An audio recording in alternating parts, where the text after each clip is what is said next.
ඔන්න එකෝමත් එක කාලෙක සුන්දර ගම්මානයක හිටියා හරිම ආඩම්බරකාර කපුටෙක් සහ කුකුලෙක්.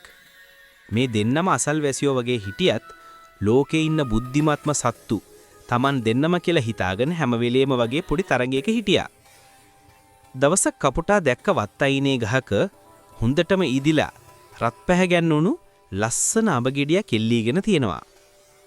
කපුටාට ඕන උනේ මේ අඹ ගෙඩිය කඩාගෙන Tamanගේ දක්ෂකම කුකුලාට පෙන්වලා ඔහුව යටපත් කරන්නයි.